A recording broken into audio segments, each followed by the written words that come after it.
Watch your breath.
There's only one object in the world, it's your breath.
And come to the golden rule.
Don't let your mind leave the golden rule.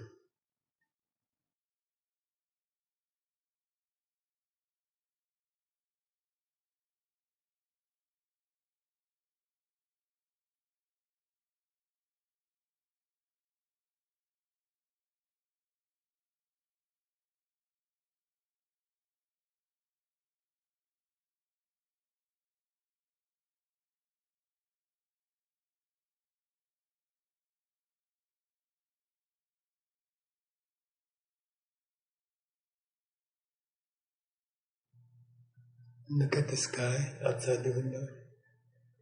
There.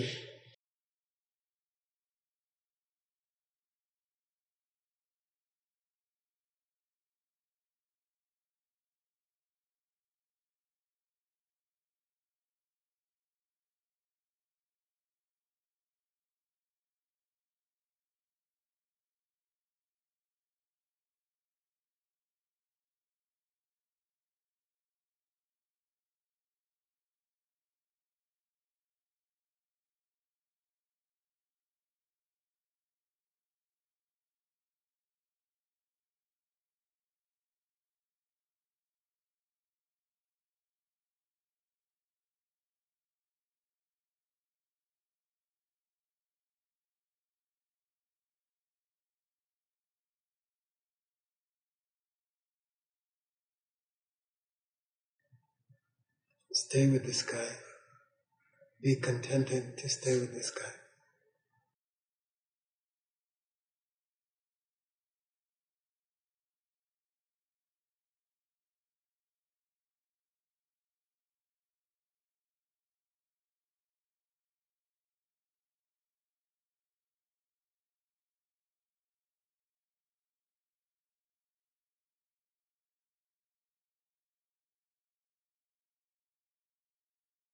And then drop your gaze to the mountains across the valley. Lit with the last light of the day.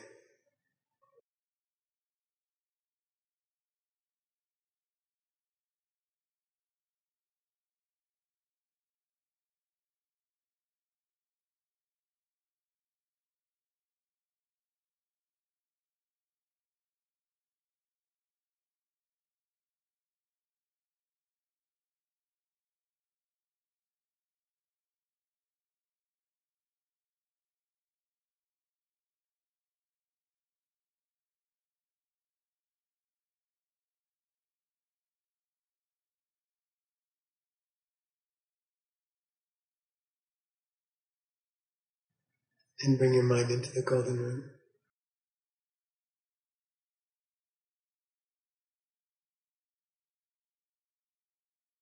Ask your dear, sweet heart teacher to come.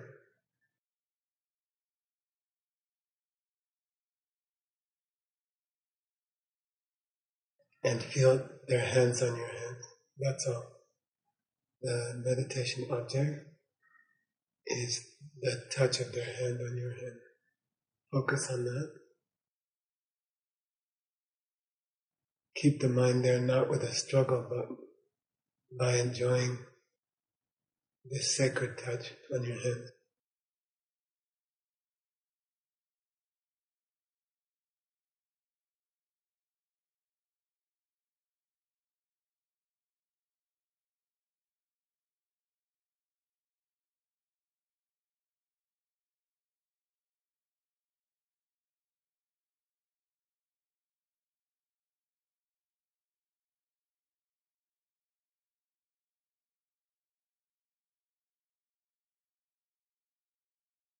Don't lose the touch on your hands.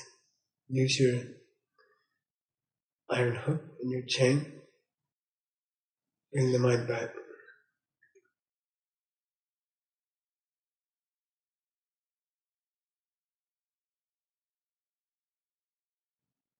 And enjoy.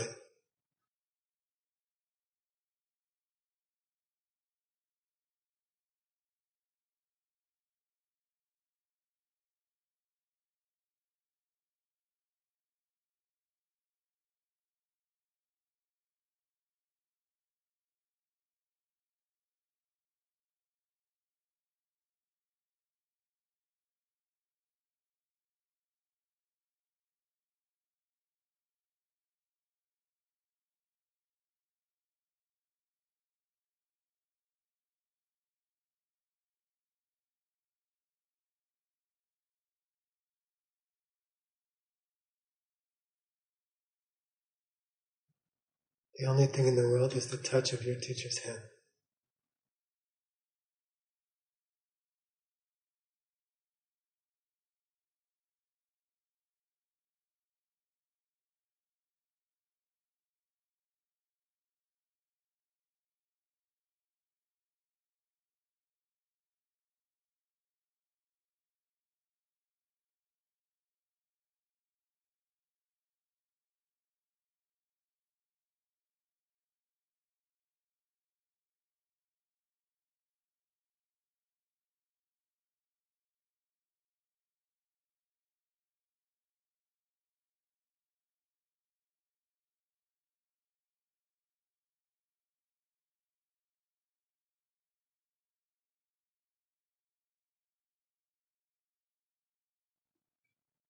Touch of your teacher's hand.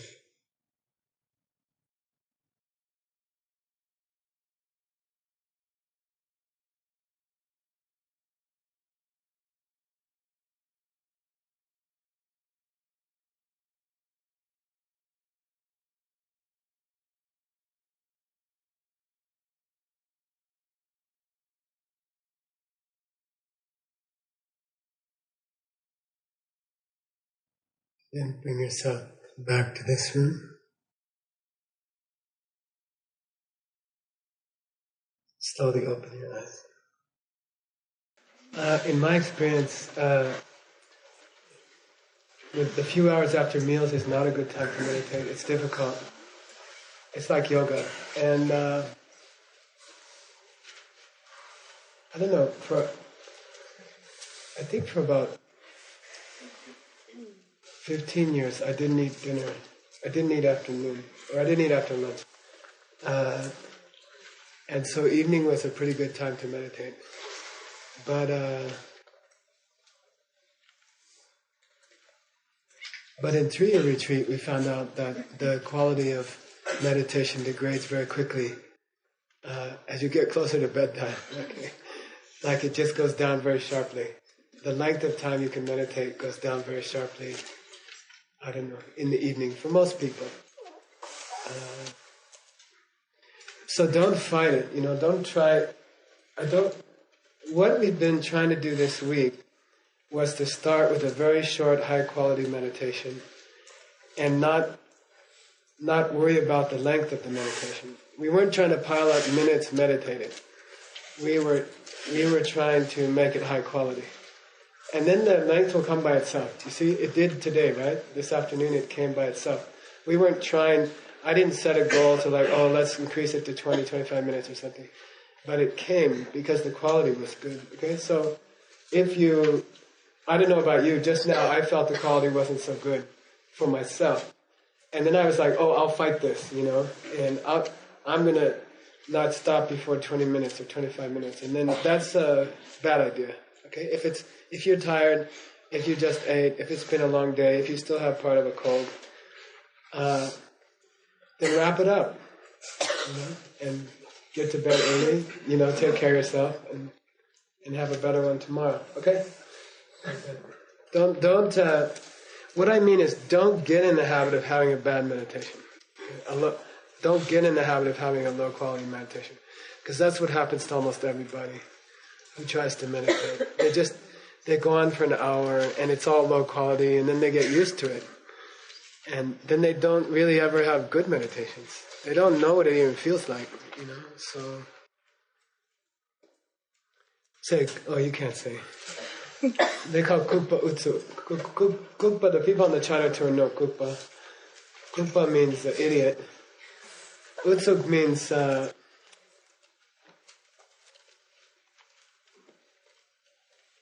insistence. Idiot insistence. Kupa Utsu. So, Kupa Utsu, don't do Kupa Utsu with your meditation. Don't just sit there and say, I'm going to go for 10 o'clock whether I'm on the object or off, That's like the opposite. Stay on the object, and then, if it's 10 minutes, okay. If it's an hour, okay. If it's 5 minutes, okay. Just stay on the object. If you find you can't stay on the object, then stop. Because it just gets a bad habit. It gets subtle dullness or gross dullness, or probably even forgetting the object. Like, I think in a lot of cases it gets worse than dullness. What's worse than dullness? Just losing the object. Just spending the whole meditation time thinking about something else. And then you get in that habit. And then you sit down to meditate, you close your eyes, and you start thinking about something else right away. Because you have the habit of it, And then you stop even noticing that you're off the object. Right? I'm speaking from personal experience. Okay? All right. Here we go.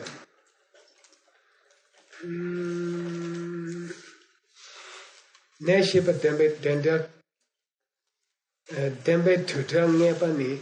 So, okay, Nick.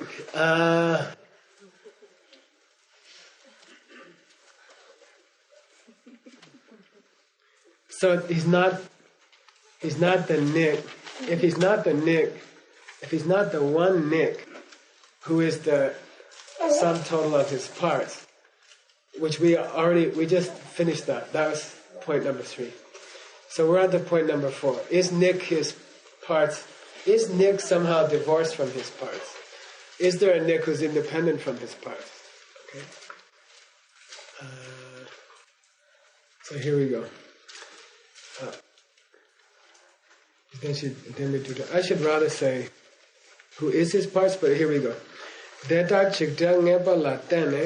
Once you get it straight that there can't be just one big nick, well,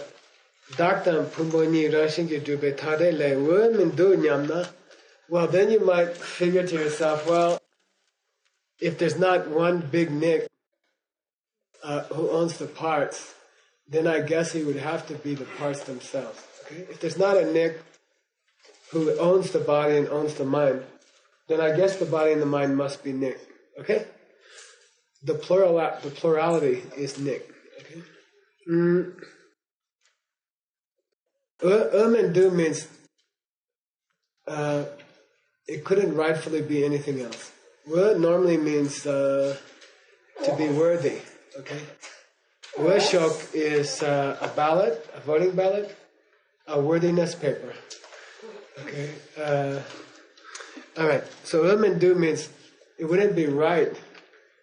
Nothing else would be right except for Nick to be plural if he weren't the big boss of all his parts. Okay? Because he's got to be related to the parts somehow. He's either related to the parts or he's not related to the parts. If he's related to the parts and he's not the big boss, then he can only be the parts. Okay?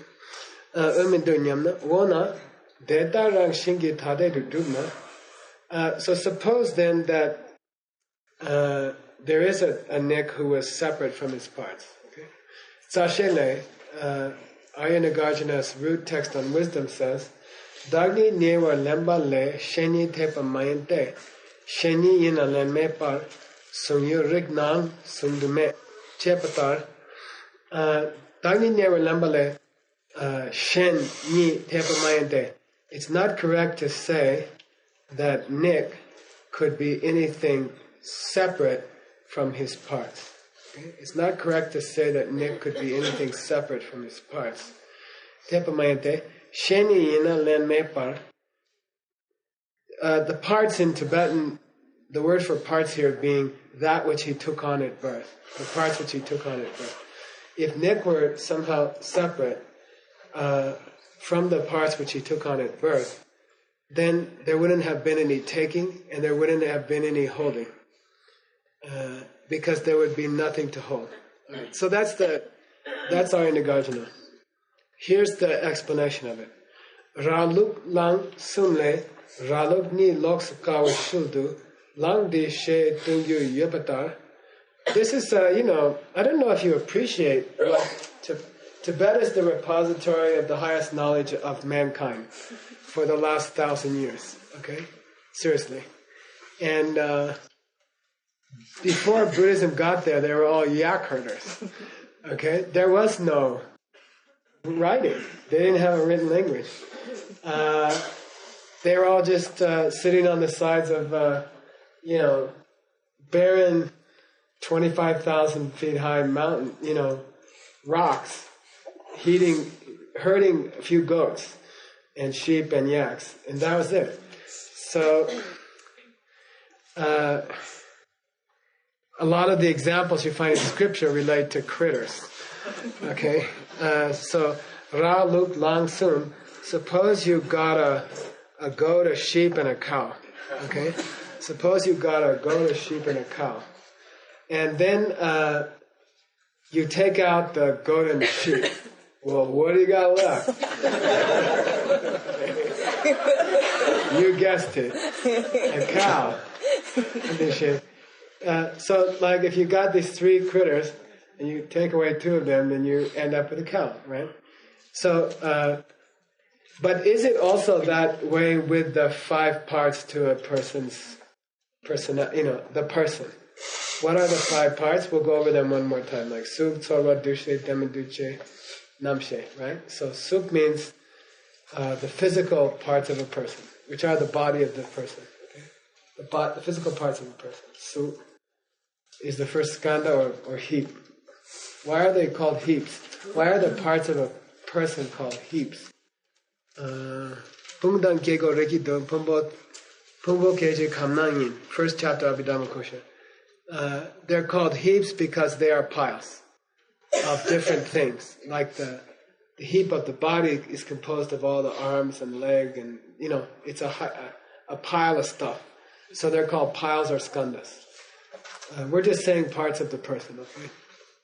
But be aware that each part is made of many components, and that's why they're called piles.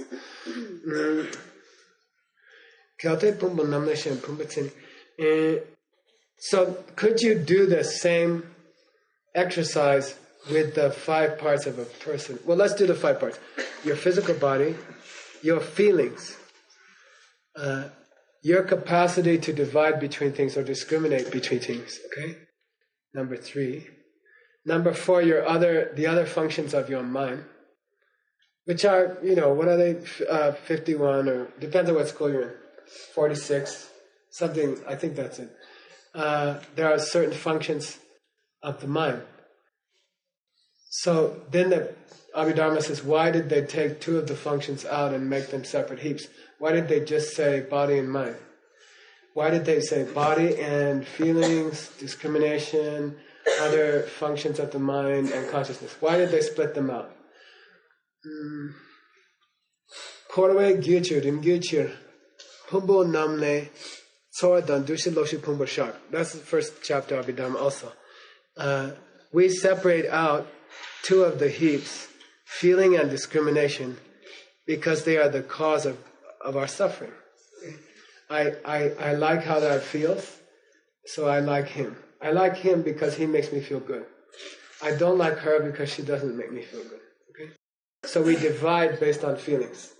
We make discriminations based on feelings. So because those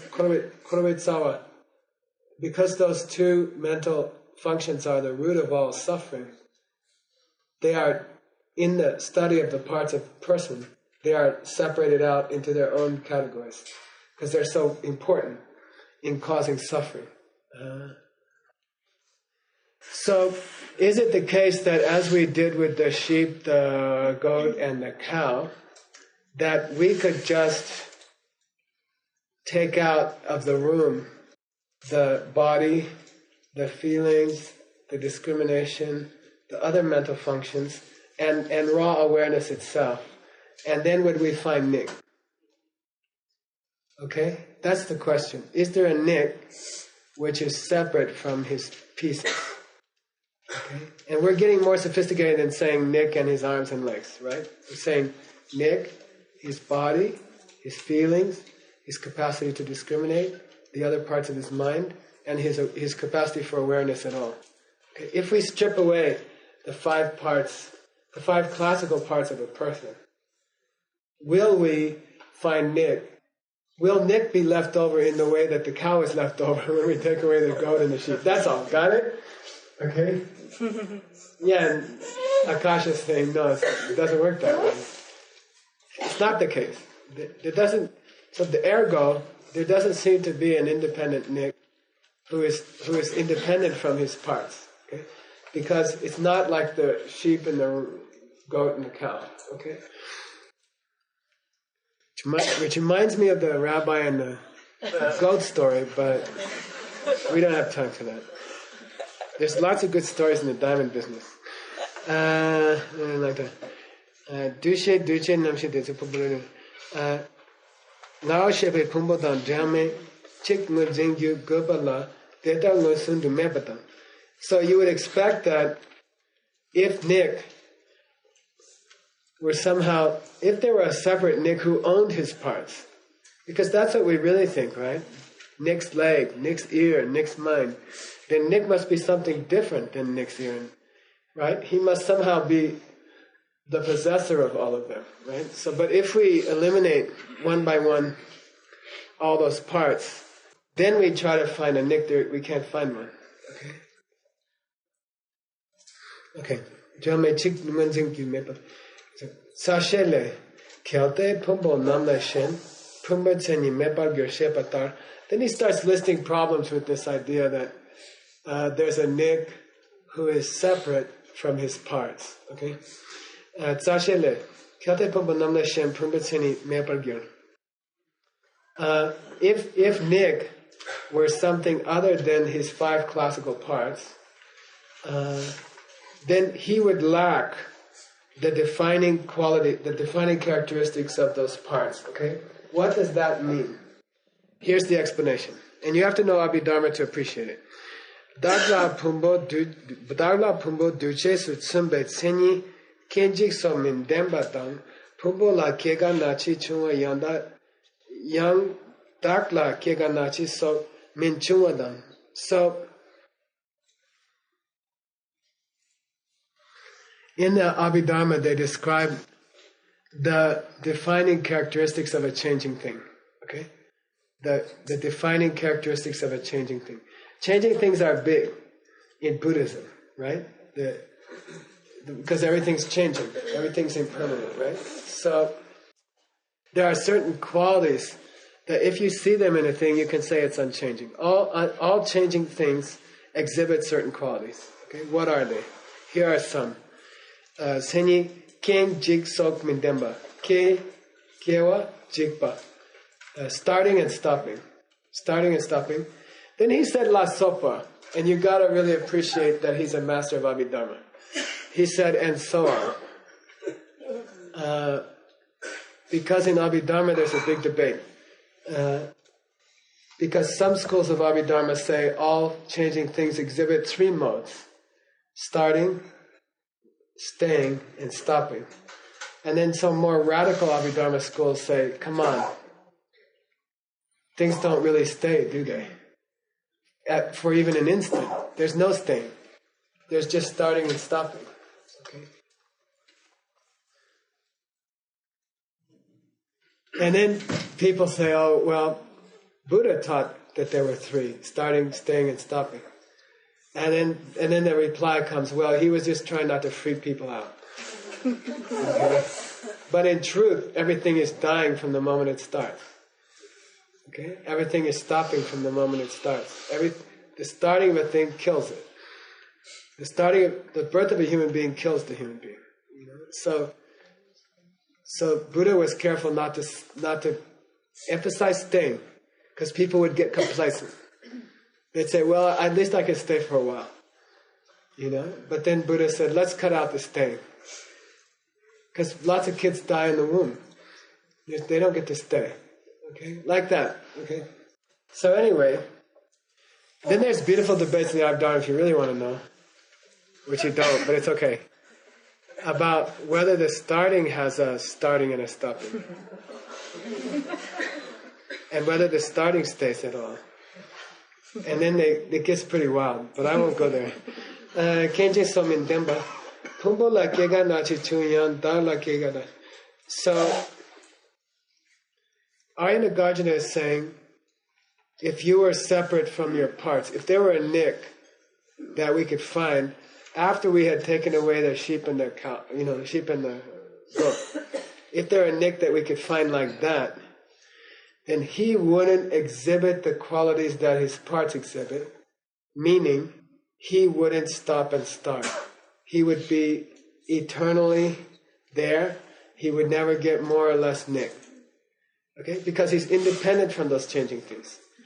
You take away the changing things, he's still there. Like the cow is still there after you take away the sheep and the goat. Okay?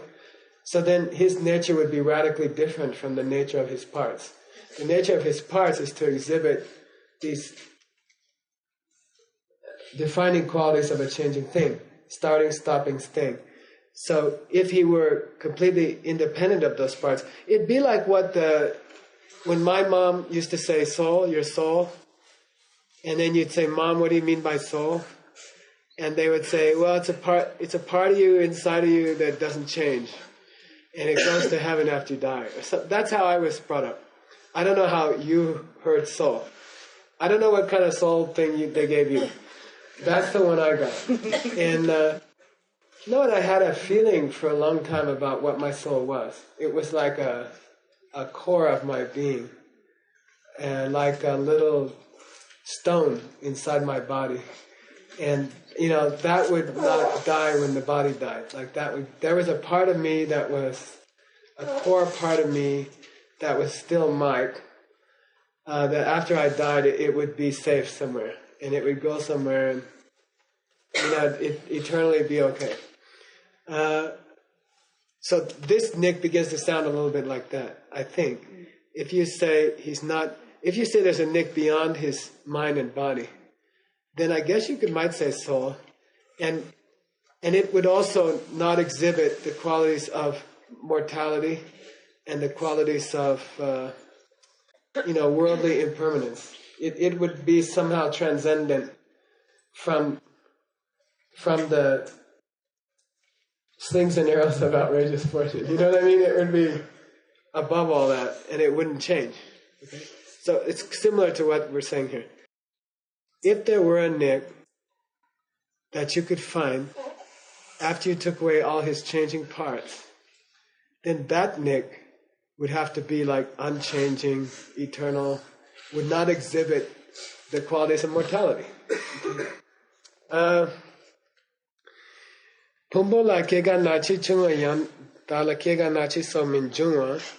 Also, since the parts of any given person exhibit the qualities of the famous Buddhist qualities of Keganachi. So say Keganachi in your mind. Okay? Oh, you got the chi wrong. Keganachi. Okay? Keganachi is very, very famous. These are the 4 sufferings of life. Okay? Ke is to be born. To be born is suffering. You don't remember because it's been a while. But it was a hassle. Okay? They were squishing your head and everything. Ga is getting old, which started the day you were born. Na, the illness that comes to people, sickness. And then Chiwa, death. So these are the 4 great sufferings that Lord Buddha came to help us overcome. Keganachi-so. If Nick were totally divorced and independent of his parts, then since those parts have Keganachi, he wouldn't have Keganachi, because he's radically different. He's radically above. He transcends his parts. He owns the parts. Nick's body, Nick's mind. So Nick is some kind of eternal, unchanging, crystalline thing. I used to think his soul is crystalline a little bit. He's like some crystalline thing. And he would not exhibit Keganachi. Okay? Nick would never die. Nick would never get old. Nick would never get sick. His body would. And his mind would. But since he is separate from them and transcends them and owns them, he wouldn't exhibit those. Okay? Nick's body would get old, but Nick wouldn't. Alright?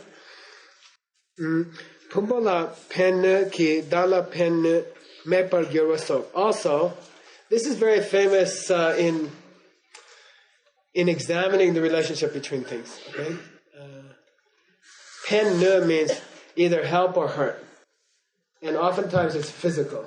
Okay, so pen would be like give somebody a massage. Ne would be like punching them. Okay. So if Nick were substantially independent or different from Nick's parts, then you could stick a knife in the body and it wouldn't hurt Nick, because they're not related substantially, okay? Or you could give a massage to the body and Nick wouldn't necessarily feel good, because Nick's is above all that. Nick owns the body and he's separate from the body. So if you could hurt or harm his body, and Nick wouldn't feel anything either way.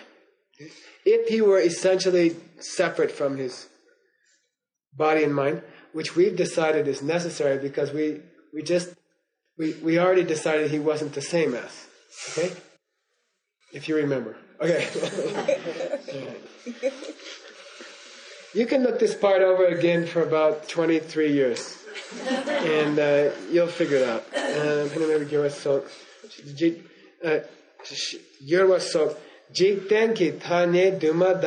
This is very, very important for those of you who want to be, you want to understand scripture. You got to learn this expression. Okay? Jikten means the world, loka. Jikten is a translation of loka, which comes from roach, which means to shine. Okay? They're from the same root. Okay, Loch and Roach. So I guess Sanskrit was invented by a Thai person. But anyway, Jikten means... No, I had an office in Thailand. I had to start an office in Thailand. And we had 3 main suppliers of rubies and sapphires. And they were real gems, Lear gems, and rare gems. But when the secretary called me, she'd say, low gems is here. Because all the R's and L's are, low gems. So I'd say, which low gems? So anyway, R's and L's are what do you call it? Interchangeable in Sanskrit. In general, they're interchangeable in Sanskrit. Okay. So anyway, Mingel means Jikten means loka. Tanyedu means in the parlance of the world. Okay? In the parlance of the world. Parlance is a really beautiful word for Tanye here. In the normal speech of the world. In the normal usage of the world. We say things like, Nick got sick. Or we say, Nick got cut. Right? And we say things like, Nick has changed since yesterday. Or we say things like, Nick was born. So in the parlance of the world, we can say those things. But that doesn't mean that the word Nick got old. Or the word Nick got caught. Or the word Nick, exhibited the quality of starting or stopping. You see what I mean? In the way we normally view Nick, you could say Nick got caught, but then you don't see Nick change to ick. You see what I mean? No, I'm serious.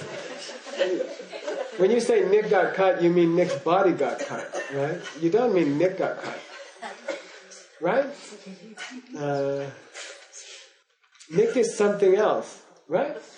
When you think about it, it's not that Nick got cut, it's that Nick's body got cut. Okay? Or when you say Nick got upset, it's not that Nick got upset, it's Nick's mind got upset. Okay? If Nick was body and mind together, then when Nick got upset, his body would get upset. Or when you cut his finger, he'd forget 6 words. You see what I mean? Seriously. Okay? So his body and mind aren't mixed together. But we tend to think there's some kind of Nick above his body and mind who owns them. And we think of that Nick as undamageable. You don't say ick or Nick got caught, like that. Nick is the same. Nick is a word, Nick is an idea. And Nick lasts from the time he's born to the time he dies. And you don't change the word. You don't call him Nick in 1983 or Nick in 1996. Or, it's just Nick. Okay? He's going to get sick of this. Anyway. Pumbo mepe shilang. Now, so, anyway, you are contradicting the parlance of the world. If you say that, if you go around saying Nick's body got hurt, Nick's body got cut, right? The common parlance of the world says what? Nick got cut, okay? And that implies some kind of connection between Nick and his parts. Because actually only his body got cut. Okay? So you say, we don't have to say Nick's body got cut. We just say Nick got cut because everybody understands that Nick's body is part of Nick. Or Nick's body is Nick. But then the guy who's presenting part 4, he said, I decided that Nick is separate from his parts. Then you would be contradicting how the whole world talks about Nick. Very, very, very, very famous, okay? You're all too young. Was anybody around during Woodstock? Okay, anyway. So there's this guy, Max Yazgar, right? It's very famous. They expected like a couple hundred people to show up at this rock festival. And then 1 million or something showed up, like 500,000 people showed up. And they all took off their clothes and smoked dope and stuff like that. And then they were having a really good time. And then this guy got up. The guy who owned they held the event on some farmland, some meadows, some huge meadows. And so I don't know why they were bored between acts or something. And somebody put the owner of the farm, they got him up on the microphone to say hi. And he's got these suspenders on, and he's this old chubby fat guy, and he gets up after Jimi Hendrix and before Janis Joplin, and he grabs the mic and he says, he's scared to death, he's like 500,000 people are staring at him, and he's like, I'm Max, I'm a farmer. And then everybody, they roared, they roared for him, Why am I talking about that? Somebody asked Arya Nagarjuna one time, what school of philosophy do you represent? And he said, I'm a farmer. That's all. He said, Nashimbayi, I'm a farmer. And then people said, well, what do you mean? And he said, whatever farmers say, I also say. What do farmers say, Nagarjuna? Farmers say if you plant a seed, a plant will grow. That's it. Nothing more complicated than that. I'm a farmer. Whatever farmers say, I say too. And I'm never going to contradict the farmers. Don't expect me to contradict a farmer. Whatever a farmer says is okay with me. And then people were just blown away. They were hoping for some, new school of philosophy. And all he said was, I go along with whatever farmers say. That's called Jigtengi Tanyi. That's the parlance of, what he meant was parlance of the world. If a farmer says a plant grows from a seed, I also use that language and I believe it. If people in the world choose to say Nick got cut, rather than saying Nick's body got cut, that's fine with me. And you shouldn't contradict the parlance of the world. Or you're getting unreal. So here it says, Jiktengi Tani Dang Tani Duma Dang Gal. Gal means contradict. Okay? So if you try to say there's a Nick who's independent of his body and mind, then you're gonna be disagreeing with farmers. The expressions you use and the words you use will contradict the way farmers talk, and that's an allusion to Nagarjuna. Then you're contradicting who? I mean, if you contradict the parlance of the world, you are contradicting the person who brought emptiness to this world. That's what they're. I mean, if you know, then there's a heavy accusation to say to somebody, you are contradicting the way the world talks. Okay, all right. Whatever you decide, whatever you come up with in your search for ultimate reality should be expressible in the common words of the world, or you have it wrong. Okay? You should be able to express it in common, understandable language, like the pen thing, without reference to schools of philosophy. In fact, in China we had this thing, we can't be religious there. I can't wear robes, we can't talk about religious subjects. We have to stick to business and relationships. But we speak about emptiness extensively, and we speak about karma extensively. We don't use the words. And people get it. We are just using the language of the world. And that's the way it should be. Okay? Anyway. Pumbo mepe shila angao nyamba jungagir. If there was a Nick who owns his body and mind, then in a place where his body and mind aren't, we should be able to have a Nick sometimes, if we want. Okay? If there's a Nick who owns his body and mind, which means who is independent from his body and mind, then we could say Nick's over there, even when his body and mind are over here, because he's independent of them. He doesn't depend on them. Okay? So we could say Nick could be over there when his body and mind are over here. Alright? And get what I should do. Le chepa chusawadang, ma chepa dan Machepa dan tepa gyoe gyun ngar shin bap song. You would also have the logical, what do they call in English? You can't say. Logical problem, right? Kyun in Tibetan is kyun. Logical problem. What? You could also have a case where a person committed a karma and never had to experience its result. It just went away. Okay? Somebody did something and there was no, what do you call it? Payback. A karma without a payback. All right? A boomerang that never flew back. Okay? That's what you would have if there were a Nick who owned his body and mind, separate from his body and mind in the way that the cow is separate from the sheep and the goat. Okay? Machepa dan tepa. Also, then there would have to be Nicks who encountered consequences of their actions that they hadn't committed. Consequences of actions that they hadn't committed, which are both unfair and not allowable. Okay? As we mentioned earlier. Okay?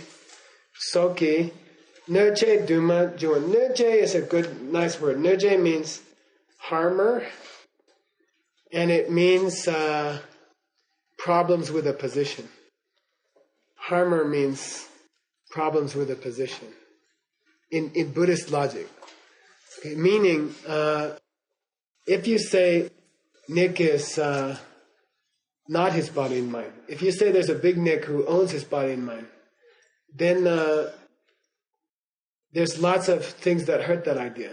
There's lots of things you could bring up that would disprove that idea. Okay? Boy, you guys are sleepy. It's going to get worse. Should I do this? I think we'll keep going.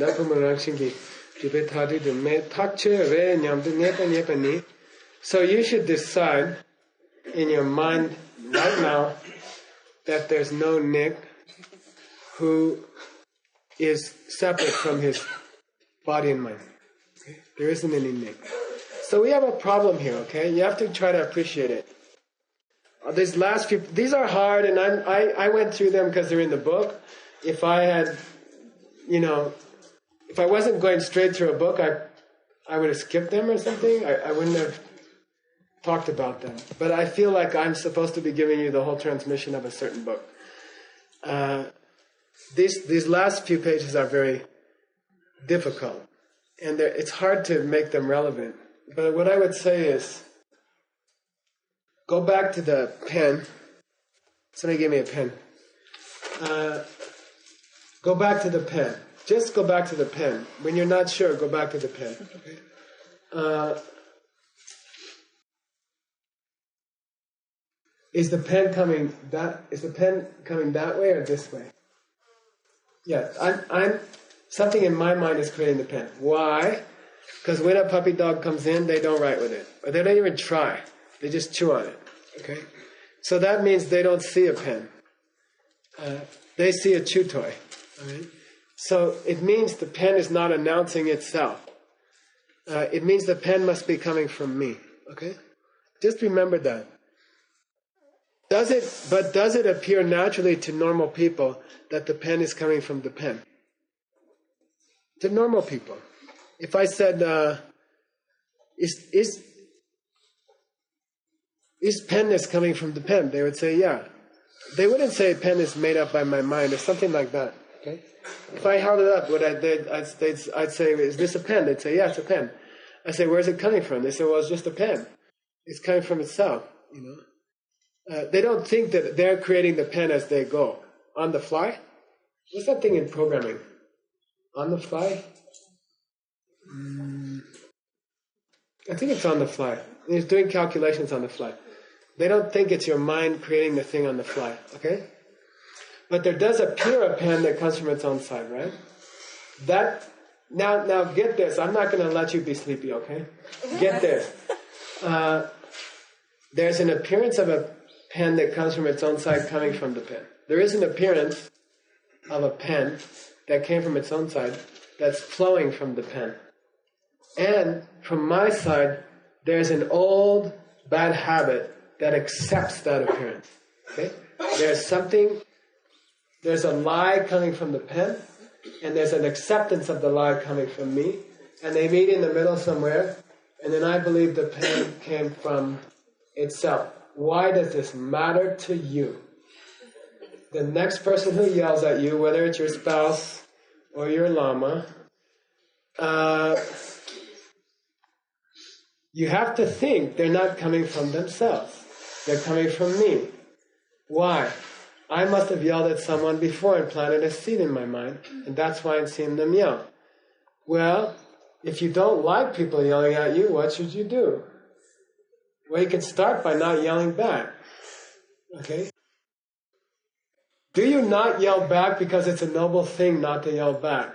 No. Do you not yell back because they're not stupid? No, they're stupid. Okay? All bosses and husbands are stupid. You know that. Okay, you know that. It's just that if you call them stupid, then you'll have people calling you stupid for weeks. So it's just a matter of self-preservation. It's not noble or right or moral or... It's just unpleasant to have people yelling at you all the time. So don't yell back, okay? Then you stop them. Right? Anyway, so we've been examining. Have we been examining whether a pen is the sum total of its parts? Have we been examining whether a pen is the sum collection of its parts, or whether it owns those parts, or something like? Have we been examining that? Have we been examining whether a pen is related to its parts? Be careful.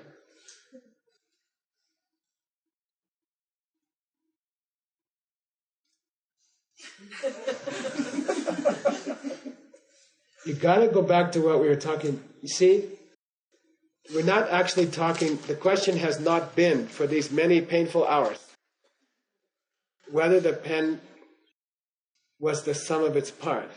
That wasn't the question. The question was whether what you think the pen is the sum of its parts. Okay? You know, I'll say it again. Is the pen which is coming from its own side, You know, I'm already, your mind should say, right there your mind should say, but Geshe, that doesn't exist. Now you want to examine how it relates to the world? You know? How does an honest politician relate to the world? You know? There's no use talking about it. There's no such thing. Okay? So, we've been examining whether the pen that comes from its own side was one with its parts or wasn't one with its parts, and the whole discussion was fruitless because it doesn't exist. Okay? It can't be the same as its parts. We can discuss whether Nick has his parts, but that's not what we've been discussing. We've been discussing whether the Nick who came from his own side was one with his parts, which is a useless discussion. Because either way you take it, it's going to be wrong. Okay? Is the Nick which comes from his own side one thing or many things? You should say, okay? It's a dumb question. There's no such thing. Okay? What's the example in Scripture? Two famous examples in Scripture. Is a rabbit with antlers. Are the antlers on a rabbit's head 6 inches long or 12 inches long? And then you should just say, okay? Is a flower which grows in midair with no means of sustenance, no earth, no water, no sunlight, no seed, does it smell good or bad? You see, those are famous examples in Scripture. What's our example? A Nick who came from his own side. Why are we interested in that? Because Nick got blamed for stealing. That's how we got here. That's how Nick got blamed for stealing books. Okay? And then And then Nick had this big extra Nick who didn't deserve to get blamed, right? And that Nick was the same as Casper the Ghost. There was no Nick like that. And it got bigger and bigger the more he got blamed for stealing the books, okay? Does the Nick who got blamed wrongly for stealing the books, right? Is he one with his parts, or is he separate from his parts?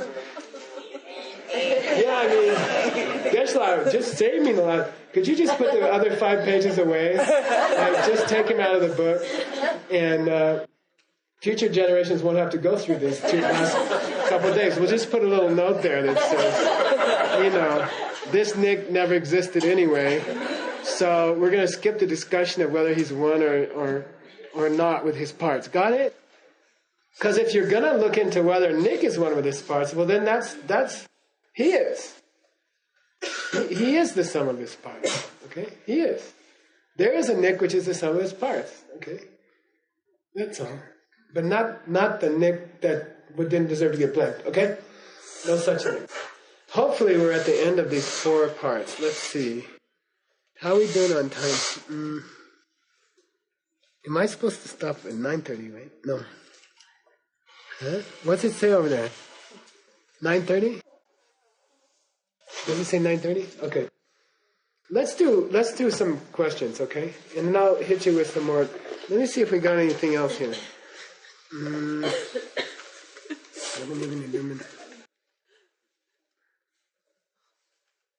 Data garchangye ke nangsa de shela shapam. Me shwe me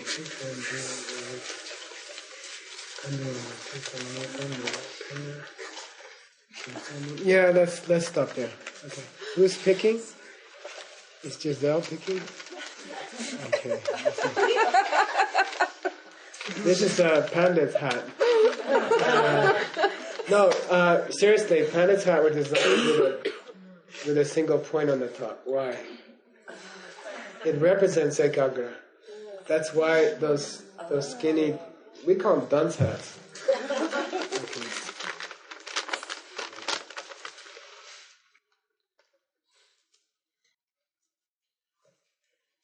Whoa, that's a good question.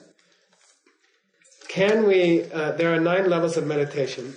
There are 5 problems in meditation. But nowhere in the poster did they actually link the problems to this 9, the 5 problems in the 9 state. So, could we do that? There's a reason why they didn't. Let's check. What's the first problem? Is not feeling like meditating. Here's another Nick question. Which of the 9 levels would that relate to? Be careful. Where do you find on which of the 9 levels do you not feel like meditating? Again, there's no such thing. Because you're meditating by the first level is you're already in meditation. Very lousy, poor, fly on the cow pie meditation, but you're meditating. So to answer the question as far as problem number 1, that happens before the first level of meditation. How about the second problem, which was losing the object completely? That would happen all the way up to the 4th level or something. Okay? You would lose the object completely, but in increasingly less times. In the first 2 stages, you're off it more than you're on it. So problem number 2 is occurring more than problem number 2 is not occurring. And then when you get to level 3, it starts to switch around. Okay? How about the 3rd problem? What's the 3rd problem? Chingunyi. Dullness and agitation. Okay. All the way up to there, right? All the way up to 8, is it? I think it's 8. Okay? All the way up to there you have them. Churching Jupe Yiche, the mental mode where you are being harassed by and interrupted and, this thing by dullness and agitation. I think it's up to 8, right? What about problem number 3? Failing to take action when you should have taken action. I would say we're still there, right? You could still say it applies even at 9, perhaps. If it's action to fix dullness and agitation, then only up to 7. Okay. Then what about overacting, like trying to fix it when it ain't broken? 7 and 8.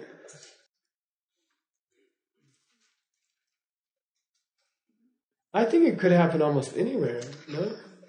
Like you could be trying to fix dullness when you don't have dullness or something. I don't know. But yeah, mainly it's up high. It's up around 8 and 9. When you're on cruise control, you shouldn't fool with the accelerator. Just leave things alone. It's cruising at its own speed. So it's true that in the scripture they don't actually do this exercise, and it's a smart question. It's a really good question. It means the person is thinking about it. Their handwriting looks to me French. Am I right? Okay. There's a benefit to being on planes all your life. Okay.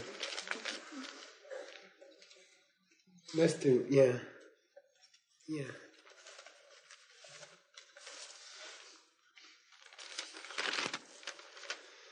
Geshe MIchael Roach. Okay, let's skip that part.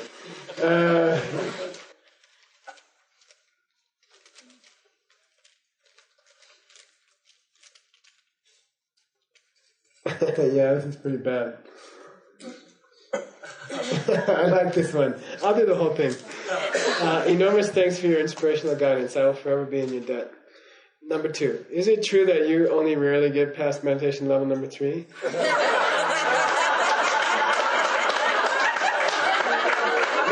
No, it gets better. It's really cute. I suspect that you are using this as an educational technique to place yourself at our level. However, I personally find it discouraging to know that after 20 or 30 years of meditation,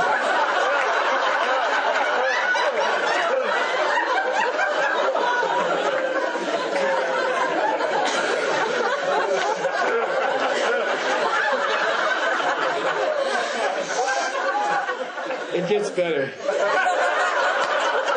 After 20, 30 years of meditating, and then in parentheses, properly and following the instructions, that I would still be at level 3. And then it ends with, should I shoot myself now?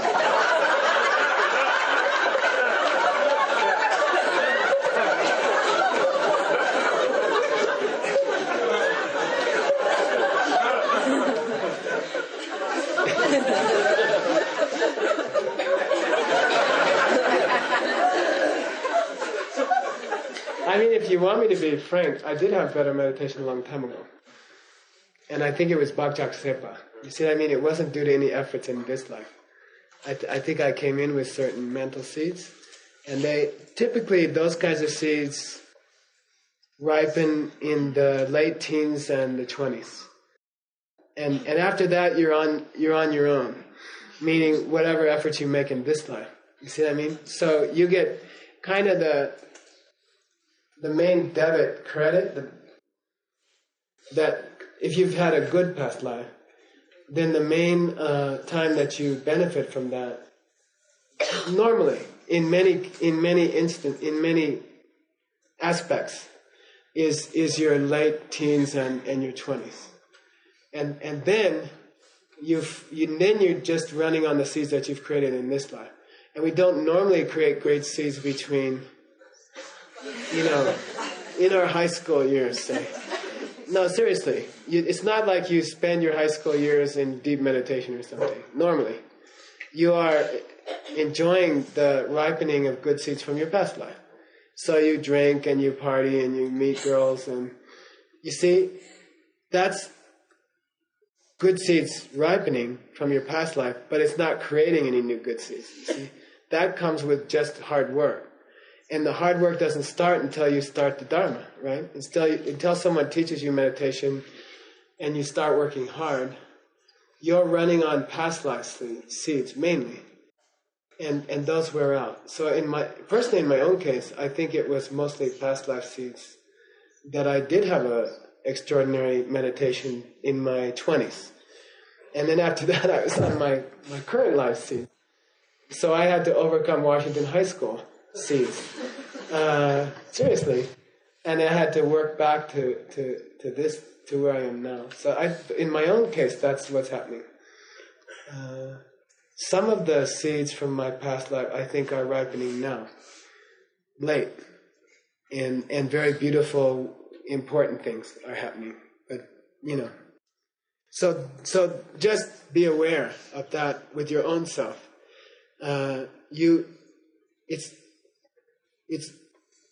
You won't have great meditation until you've had time to collect the seeds for it. And that will take some time. Okay, so, all right. So yes, oftentimes I am on level 3 or less.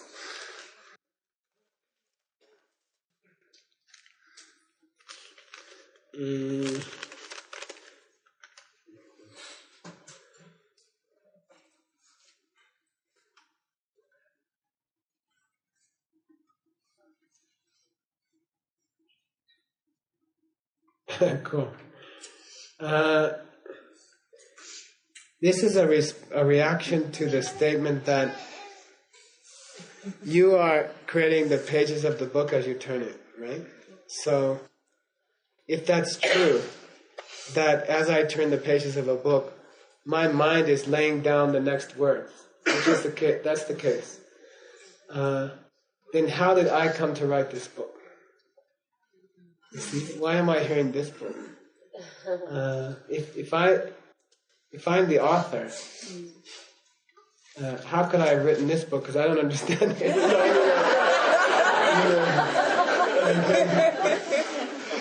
Something like that. I mean, it's this hard thoughts that I haven't thought about in my life. So how could it be that I've written it? That's not a big. That's not a big problem, right? Like you did some extraordinary goodness. One of the cool things about seeing emptiness directly, which is not much talked about, is that the karma of seeing emptiness directly assures that you will never be without fantastic teachers, ever, again. Okay? Like, that's one of the cool side effects of seeing emptiness directly. It creates a special karma that you will never not be in the hands of very, very high teachers,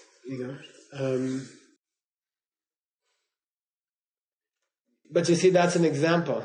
You didn't set out to create the karma to be in the hands of high teachers. You did some extraordinary goodness, and that will manifest in multiple different ways. And one of them is teachers who know more than you could ever know. Okay? And it's not that you have to know that to manifest them. Okay? Why? The seed is, shikwa. Shikwa seed is always smaller than the shikwa. Shikwa means watermelon, right? It was very popular in the DCI talks in China. Because people really relate to watermelons in China. People eat them. Dessert in China is a piece of watermelon. It's not like 6 pieces of pie or something. And they relate to shikwa. So it's possible that you have done a slight kindness to someone else to help them understand something, and that has created a text which is beyond your ken, which is beyond your understanding. Okay? Because shikwas grow from small seeds. Okay? That's okay. That's easy. How about one more? These are fun and the book is hard.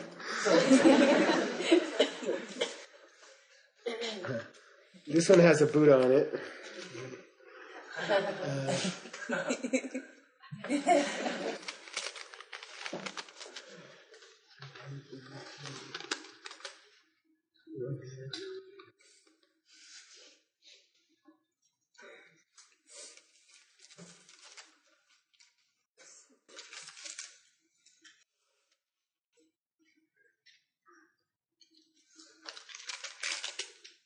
Okay, good. It's a nice question. I am having an experience that I am not sure where it fits into the map. When I am focused on my teacher, I feel a rush of energy. This initially feels wonderful. However, soon my body tightens down and I feel like I am having a seizure. This feels like too much, so I have been softening my intensity when I begin to feel the rush, but then I slip into what feels like a dullness by comparison. Does that rush have any place in where we are trying to go? Is there a way to ride the rush without having a seizure?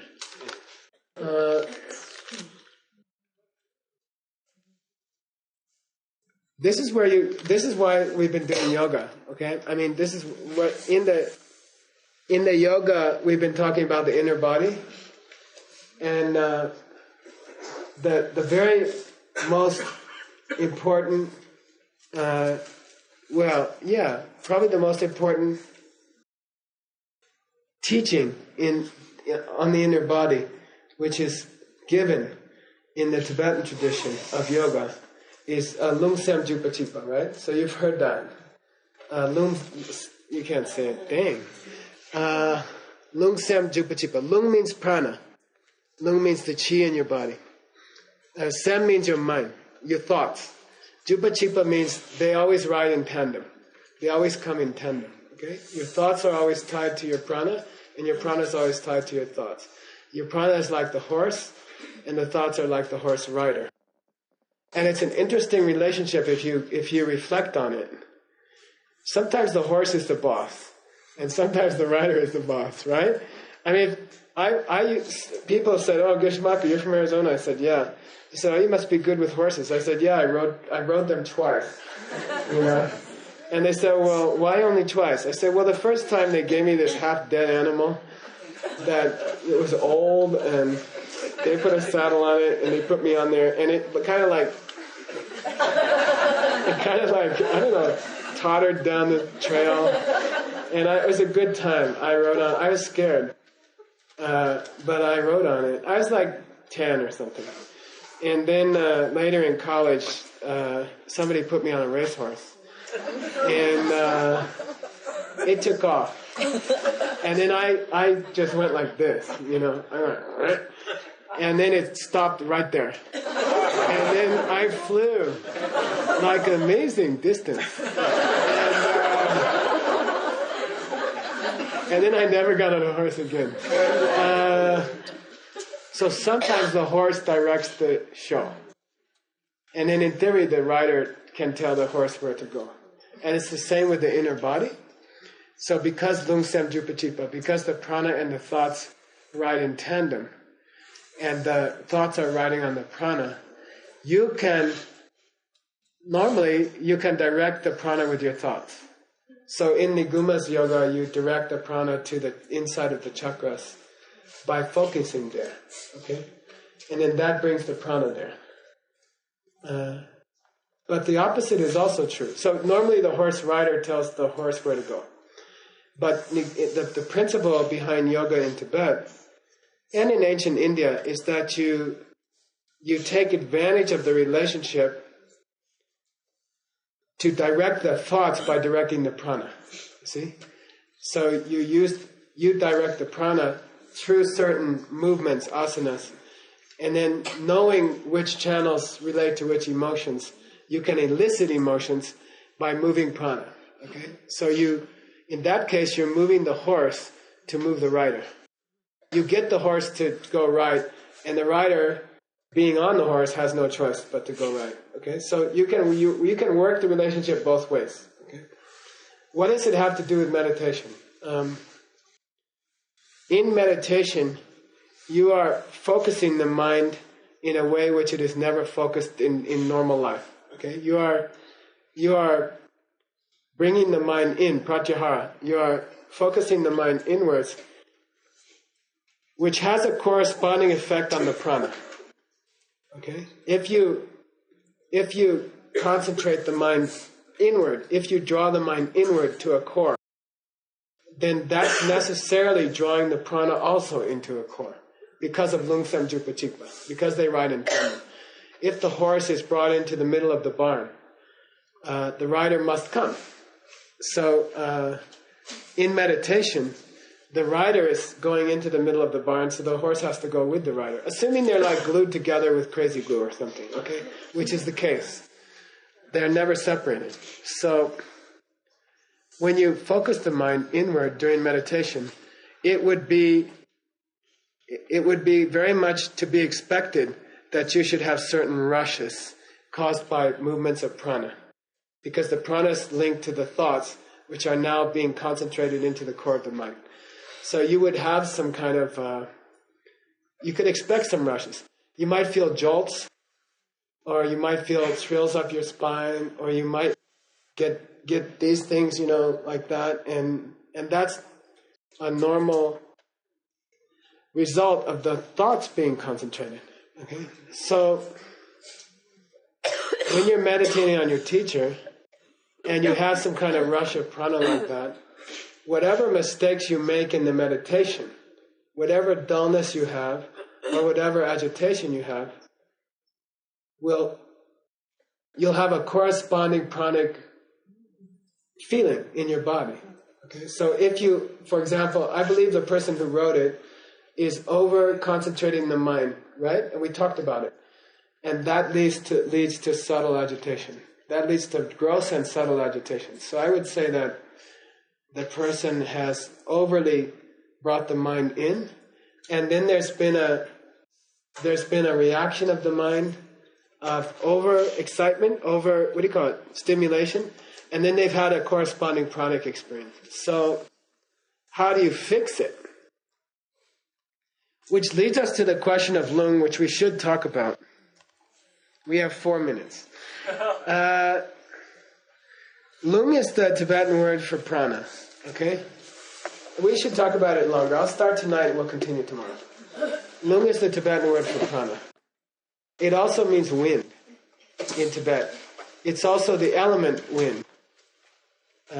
Like that. Those are the different meanings of lung. It's the word that the Tibetans chose to use to translate prana, the word prana. But if you know about the vayus, the 5 vayus in the yoga schools, there's not only a prana, there's all the prana of the body. When the body needs to do something, like digest food, or poop, or send blood out to the limbs, or cough, then prana, the general prana of the body will collect in that area to perform its function. When the prana collects in a specific area to perform a bodily function, we call that a vayu.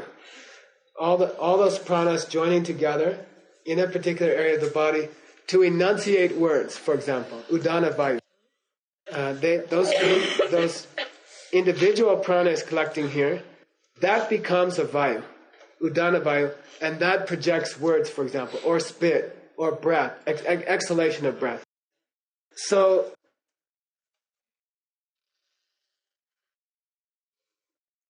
when it's called, there's a thing called pranavayu, okay? So you have to learn to distinguish between pranavayu and prana, okay? Pranavayu is one of the 5 wings around the heart area. But prana is all the energy in the whole body, okay? So pranavayu is different from prana, okay? Unfortunately, in Tibetan, they don't have separate words for prana and vayu. So they end up calling pranavayu the wind of wind. And prana is called wind. General prana is called wind. The vayus are also called wind. And the pranavayu is called the wind of wind. So it gets terrible.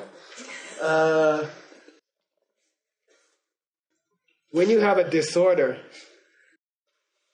because you have concentrated the mind too strongly inside, without proper training, or without proper breaks, or without seeing some kind of vast sky or something, if you concentrate the mind in too far, you get a disorder which is also called lung. Okay, it's given the same name. The disorder of the disorder of the wind is called the wind. So you can get the wind of the wind of the wind. Okay? And it's all called lung. And then it's really confusing. But luckily, the Sanskrit words are all different. So anyway, a disorder of the pranavayu is called lung.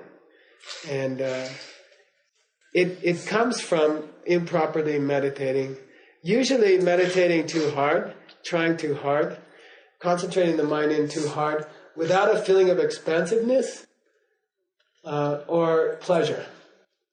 Okay? It's where you feel uptight. You are trying to meditate and you're uptight. And rather than feeling ngar, you are feeling anxiety that you haven't got 28 minutes of meditation done yet. You know? It's that kind of guilt and anxiety and nervousness, and then it manifests in a whole pile of different ways. The reason we've been doing the massages, for example, was to try to be proactive about that and try not to not let people have it. That's why we've been getting up later than 4 o'clock.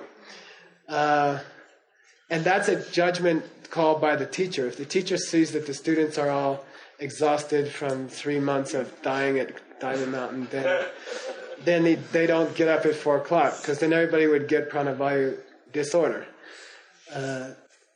So maybe the next retreat we will, when you're all recovered, but then you'll be exhausted from building the temple in Phoenix. Anyway.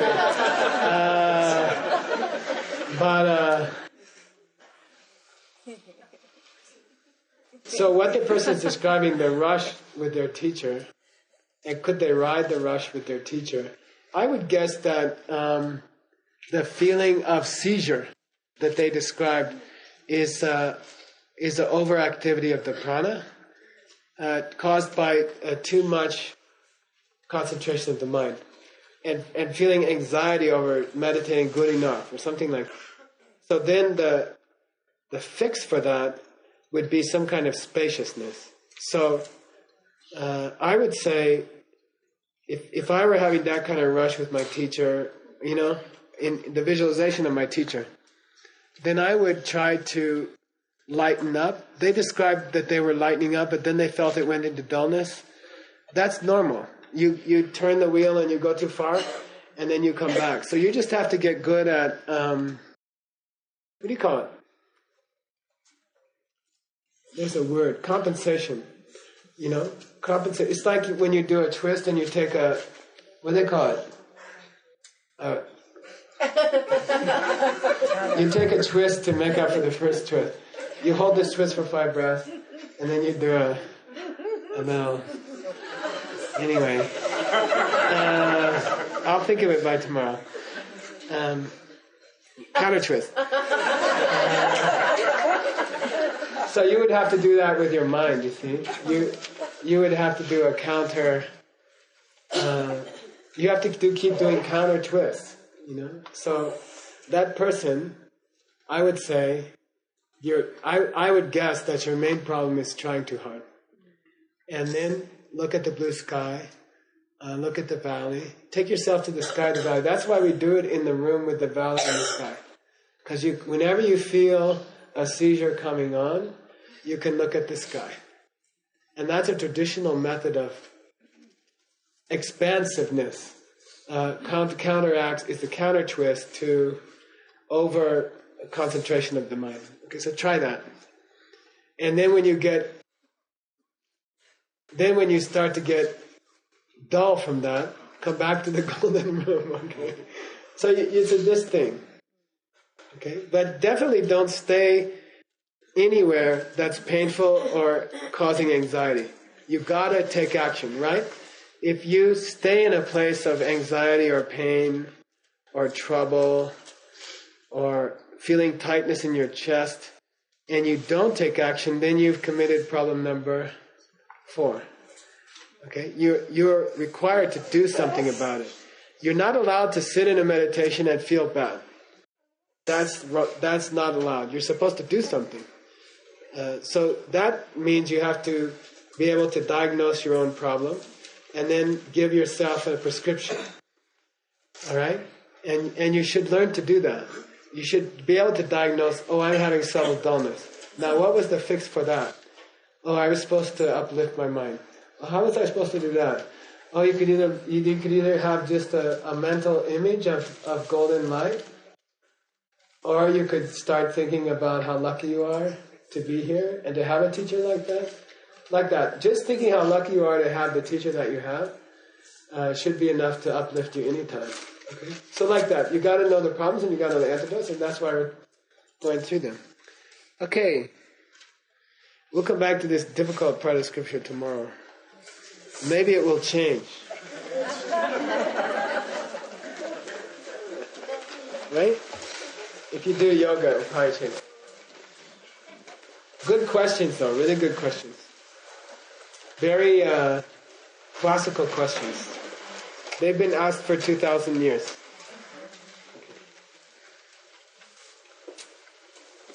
Are you? Can you do it? Okay.